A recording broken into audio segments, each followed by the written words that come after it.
Last 20 ఇయర్స్‌లో మసీదులో గాని, లేకపోతే చర్చిల్లో గాని ఎవడైనా షిట్ చేయడం, కూర్చొని విసర్జన చేయడం చూసారా? కేవలం ఇది జస్ట్ నా క్వెషన్ మాత్రమే. ఎందుకంటే లాస్ట్ 20 ఇయర్స్‌లో జరగనిది ఈ 2, 3 సంవత్సరాలలోనే ఇది జరుగుతుంది. యెస్. అవును కదా! ఒకడు ఒక టెంపుల్ లోపటికొచ్చి షిట్ చేశాడు. ఆహ్, విసర్జన చేశాడు కూర్చొని. మరొకడేం చేస్తాడు? విగ్రహాలను పగలగొడతాడు. ఆ విగ్రహాలని తంతాడు. ఇలా ఎందుకు జరుగుతుంది? అండ్ ఎస్పెషల్లీ ఈ ఇన్సిడెంట్‌లు హిందూ ఫెస్టివల్ టైంలోనే ఇవన్నీ జరుగుతాయి. అయితే ఈ ఇన్సిడెంట్‌లు అన్నీ కూడా కోఇన్సిడెంట్‌గా జరిగినవా? లేకపోతే ఎవరైనా కావాలని చేసినవా? అంటే ఇక్కడ మనమందరం అర్థం చేసుకోవాల్సిన విషయం ఏందంటే, ఈ వీడియో నేను ఎవరికో వ్యతిరేకంగా చేయడం లేదు. కేవలం హిందూ అవేర్‌నెస్ కోసమే ఈ వీడియో చేస్తున్నా. Let's start the video. మనం రీసెంట్ ఇన్సిడెంట్ గురించి మాట్లాడుకుంటే, షఫీల్‌గూడ కట్టమైసమ్మ టెంపుల్‌లో ఆ గేట్ దగ్గర ఒకడు షిట్ చేస్తూ కూర్చొనుంటాడు. అది ఎంత దారుణమైన విషయం. ఒక పవిత్రమైన దేవస్థానంలో అలా చేయడం ఎంత ఘోరం. మాకెలా అనిపిస్తది? అయితే ఇదే ఇన్సిడెంట్, ఈ లెవెల్ ఆఫ్ ఇన్సిడెంట్ మసీదుల్లో కానీ, చర్చిల్లో గాని జరిగితే మీకు ఎలా ఉంటది? మీకు ఎంతలా ఒక ఘోరమైన అవమానమని మీరు ఫీల్ అవుతారు? సో, ఇప్పుడు మేము గూడా అంతే మేము ఫీల్ అవ్వాలి కదా! అది మేము అలా ఫీల్ అవ్వడం కరెక్టే కదా! షఫీల్‌గూడ కట్టమైసమ్మ టెంపుల్‌లో అలా షిట్ చేస్తూ ఒకడు కూర్చొని ఉండడం వీడియో మొత్తం రికార్డ్ అయింది. ఆన్‌లైన్‌లో ఎవిడెన్స్ కూడా ఉంది. ఇది మొత్తం ఆన్‌లైన్‌లో ఉంది కూడా. దానికి ప్రూఫ్ ఉంది. అంతా ఉంది. సో, ఇలా చేసినప్పుడు ఒక హిందువుగా మనం ఎలా రియాక్ట్ అవ్వాలి? రియాక్ట్ అవ్వడం కరెక్టే కదా! ఇదే ఇన్సిడెంట్ మసీదుల్లో గాని, చర్చిల్లో గాని జరిగితే చాలా ఒక ఘోరమైన అవమానంగా మీరు ఫీల్ అవుతారు కదా! యాజ్ ఇట్ ఈజ్ ఇప్పుడు ప్రతి ఒక్క హిందూ కూడా అలానే ఫీల్ అవుతున్నాడు. ఇలా ఒక్కసారి కాదు, 2 సార్లు కాదు. మల్టిపుల్ టైమ్స్ హిందూ టెంపుల్స్‌పై అటాక్ అయితే జరిగింది.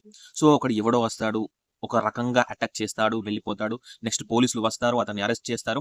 తీరా చూస్తే అతను మెంటల్లీ అన్‌స్టేబుల్ పర్సన్ అని చెప్పి, అతన్ని మనం ఏం చేస్తామని చెప్పి అతన్ని వదిలేయడం జరుగుతుంది. ఇది రిపీటెడ్ అవుతుంది. ఇక్కడ నా డౌట్ ఏంటంటే, ఇంతకు ముందు లేని unstable person, mentally unstable person ఇప్పుడెలా వచ్చాడు? ఓకే. వాళ్ళు మెంటల్లీ అన్‌స్టేబుల్ పర్సన్ ఓకే. వచ్చారు. హైదరాబాద్‌లో ఉన్నారు. అయితే వాళ్ళు ఏ ప్రదేశాల్లో కూడా చేయని న్యూసెన్స్ గాని, ఏ ప్రదేశాల్లో కూడా అలా చేయకుండా వాళ్ళు టెంపుల్‌లోనే ఇలా చేయడం వెనుక ఉన్న కారణం ఏంటి? ఈ అన్‌స్టేబుల్ పర్సన్స్‌కి టెంపుల్సే ఎందుకు కనబడుతున్నాయి? మన దేవస్థానాలనే అపవిత్రం ఎందుకు చేస్తున్నారు? బీఆర్ఎస్ గవర్నమెంట్ ఉన్నప్పుడు గూడా ఇలా గాలేదు. ఎప్పుడైతే కాంగ్రెస్ గవర్నమెంట్ వచ్చిందో ఈ విధంగా జరుగుతున్నాయన్నమాట. మల్టిపుల్ అటాక్స్ హిందూ దేవాలయపై జరుగుతున్నాయి. జస్ట్ థింక్ చేయండి. ఇది నిజంగా మెంటల్లీ అన్‌స్టేబుల్ పర్సన్స్ చేసిన పనేనా? లేకపోతే గవర్నమెంట్ మాకు సపోర్ట్‌గా ఉంది అని చెప్పి, కావాలని చెప్పి హిందూ సాంప్రదాయాలని, హిందూ నమ్మకాలని మంట కలిపే ప్రయత్నమా? ఇలాంటి ఇన్సిడెంట్లు జరిగినప్పుడు, మన దేవస్థానాలు అపవిత్రమైనప్పుడు ఏ పొలిటికల్ పార్టీ కూడా స్టాండ్ తీసుకొని మాట్లాడదు. ఎందుకంటే వాళ్ళకి ఓట్ బ్యాంకింగ్ కావాలి. ఆ మతస్థులంటే మాకు ఓట్లు పడేవి కావచ్చు. సో, ఈ మతస్థులంటే మాకు ఓట్లు పడేవి కావచ్చు. ఓకే. మేము న్యూట్రల్‌గా ఉండడానికి ప్రయత్నిద్దాం అని చెప్పి తప్పు జరిగినా కానీ వాళ్ళు ఏం మాట్లాడకుండా ఉంటున్నారు. కానీ మొట్టమొదటిసారిగా రామచంద్రారావు బీజేపీ అతను నిర్మోహమాటంగా ఈ కట్టమైసమ్మ గుడిలో జరిగిన దాని గురించి మాట్లాడుతూ, కాంగ్రెస్ ప్రభుత్వం వచ్చినప్పటి నుంచే ఇది జరుగుతుంది అని ఆయన కరాఖండిగా మాట్లాడాడు. కాంగ్రెస్ ప్రభుత్వాన్ని అనుమానించాడు. అలాగే మొన్న రీసెంట్‌గా మనం చూస్తే పోయిన ఇయర్ తిరుపతి దేవస్థానంలో తిరుపతి లడ్డు విషయంలో కూడా ఇదే జరిగింది. అప్పుడు పవన్ కళ్యాణ్ గారు స్టాండ్ తీసుకొని ఒక సనాతన బోర్డు ఉండాలని చెప్పి స్టాండ్ తీసుకొని మాట్లాడడం జరిగింది. ఇలా చాలా తక్కువ మంది మాట్లాడుతున్నారు. ఓకే. పవన్ కళ్యాణ్ లాంటి వ్యక్తి మాట్లాడినా కానీ ఈ ఇన్సిడెంట్‌లనేవి ఆగడం లేదు. ఎందుకు? ఈరోజు న్యూస్ చూస్తున్నారు. వాట్సాప్ స్టేటస్‌లు పెడుతున్నారు. హిందూ మనోభావాలు దెబ్బతిన్నాయంటూ మాట్లాడుతున్నారు. ఖతం. మళ్ళీ ఏదైనా కొత్త న్యూస్ రాగానే అటువైపు వెళ్తున్నారు. ఎందుకు అంటే హిందువుల్లో యూనిటీ లేకపోవడం. హిందువుల్లో యూనిటీ లేకపోవడం వల్లనే మల్టిపుల్ టైమ్స్ వెంటనే హిందూ దేవాలయాలపై అటాక్ అనేది జరుగుతుంది. భారతదేశం మొత్తం మాట్లాడుకోకుండా జస్ట్ మన తెలంగాణలో మాట్లాడుకుంటే గత 2, 3 సంవత్సరాల్లో మల్టిపుల్ టైమ్స్ హిందూ దేవాలయాలపై అటాక్ జరిగింది. అటాక్ జరిగితే బీఆర్ఎస్ మాట్లాడలే, కాంగ్రెస్ మాట్లాడలే, ఏ పొలిటికల్ పార్టీ కూడా మాట్లాడలేదు. ఎందుకంటే వాళ్ళకి ఓట్ బ్యాంకింగ్ కావాలి. హిందువులు యూనిటీ లేకపోవడం వల్ల ఏ పార్టీ కూడా మాట్లాడది. మనం పెద్ద హిందువులు మనం పట్టించుకుంటలేం కదా!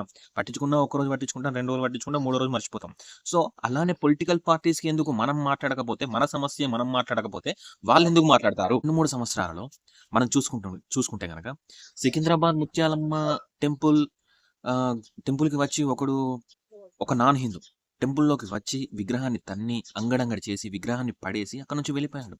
తర్వాత పోలీసులు వచ్చారు. అతన్ని అరెస్ట్ చేశారు. అరెస్ట్ చేసిన వ్యక్తి ఇప్పుడు ఏమయ్యాడు? నాకు తెలిసి 100% ఏమై ఉంటాడంటే, వాడొక మెంటల్లీ అన్‌స్టేబుల్ పర్సన్ అని చెప్పి అతన్ని కూడా వదిలేసారు కావచ్చు. తర్వాత శంషాబాద్ హనుమాన్ టెంపుల్. అక్కడ ఎవరో గుర్తు తెలియని వ్యక్తులు వచ్చి, అక్కడ విగ్రహాన్ని బద్దలు కొట్టి, ఇష్టం వచ్చినట్లు చేసి, అక్కడి నుంచి వెళ్ళిపోయారు. సో, అతను ఎవరో కూడా ఇప్పటికి తెలియదు. ఒకవేళ తెలిసినా కానీ మెంటల్లీ అన్‌స్టేబుల్ పర్సనే ఇది చేశాడు. ఎవరో గుర్తు తెలియని వ్యక్తి వచ్చి ఇది చేశారు అని చెప్పి దాన్ని పోర్ట్రే చేయడం జరుగుతుంది. అంటే అక్కడ హిందూ దేవాలయంపై జరిగిన అపవిత్రాన్ని ఎవరు సరిగ్గా పట్టించుకోకుండా దాన్ని ఒక అన్‌స్టేబుల్ పర్సన్ చేశాడు అని చెప్పి దాన్ని అక్కడితోనే వదిలేస్తున్నారన్నమాట. ఇలా హనుమంతుని గుడిపై ఈ విధంగా జరిగిన దాన్ని కూడా ఎవరు పట్టించుకుంటలేరు. కాకపోతే ఆంజనేయ స్వామి అంటే ప్రతి ఒక్క హిందూ పర్సన్‌కి ఒక మంచి అటాచ్‌మెంట్ ఉంటది. సో, ఇలా జరిగినా కానీ టెంపుల్స్‌పై ఇలా దాడులు జరిగినా కానీ ఒక మెంటల్లీ అన్‌స్టేబుల్ పర్సనే ఇది చేశాడు అని చెప్పి హిందువులపై రుద్దుతున్నారు. రుద్ది ఆ తప్పుని కప్పిపుచ్చుకుంటున్నారన్నమాట. సో, ఇక్కడ హిందూ సెంటిమెంట్స్‌ని చేసుకొని మరీ టార్గెట్ చేస్తున్నారు. రీసెంట్ నవరాత్రుల్లో కూడా దుర్గామాత దేవి విగ్రహాన్ని ఒకడు బద్దలు కొట్టాడు. అంటే ఒకడు విరగ్గొట్టాడు. అప్పుడు, అప్పుడు వీళ్ళందరూ ఏం చేశారు? మళ్ళీ ఒక మెంటల్లీ అన్‌స్టేబుల్ పర్సనే ఇది చేశాడు అని చెప్పి చెప్పడం అయితే జరిగింది. సో, ఇక్కడ ప్రతిసారి మెంటల్లీ అన్‌స్టేబుల్ పర్సనే చేశాడు అంటే, ఆ మెంటల్లీ అన్‌స్టేబుల్ పర్సన్ కేవలం హిందూ దేవాలయాలను, హిందూ విగ్రహాలనే పగలగొడతాడా? మరి ఏ మతస్థుల విగ్రహాలను పగలగొడతలేడు గదా! మసీదుల్లో చేస్తలేరు, చర్చిల్లో చేస్తలేరు. కేవలం హిందూ టెంపుల్స్‌లోనే ఇలా ఎందుకు జరుగుతుంది? అంటే ఖచ్చితంగా ఇది unstable person, mentally unstable person ఇది చేయలేదు. ఇది ఖచ్చితంగా కావాలని చేసిన కుట్ర మాత్రమే. హిందువులపై జరుగుతున్న ఒక వార్ మాత్రమే ఇది. అన్నీ కూడా హిందువులను ట్రిగ్గర్ చేయడానికి చేస్తున్న పనులు మాత్రం లాగానే కనిపిస్తున్నాయి కదా! ఇలా ఓల్డ్ సిటీలో కూడా మొన్న ఒక గుడిలో విగ్రహాన్ని ఎవరో ధ్వంసం చేసి వెళ్ళిపోయారు. ఎవరో గుర్తు తెలియని వ్యక్తులు.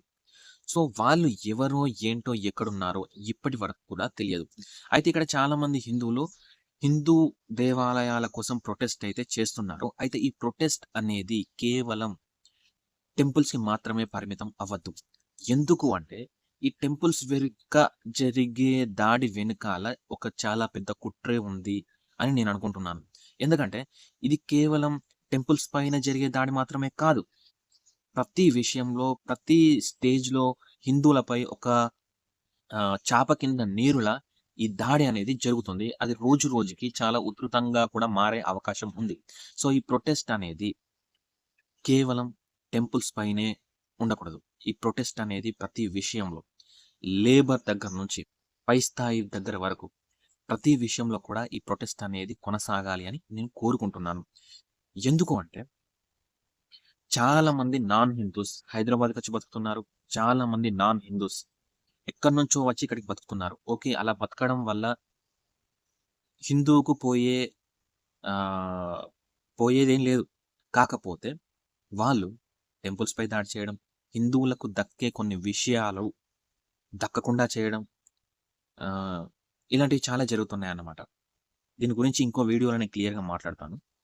సో, ఈ ప్రొటెస్ట్ అనేది కేవలం టెంపుల్స్‌కే పరిమితం కాకుండా హిందువులకు ఏ ఏ రంగాల్లో ఏమేమి అన్యాయం జరుగుతుంది అనేది మాట్లాడితే దాని గురించి ప్రొటెస్ట్ చేస్తే చాలా బాగుంటుంది. అలాగే మీ అభిప్రాయం ఏంటో కూడా కింద కామెంట్‌లో తెలియజేయండి. ఇంతవరకు ఈ వీడియో చూసినందుకు చాలా థాంక్స్.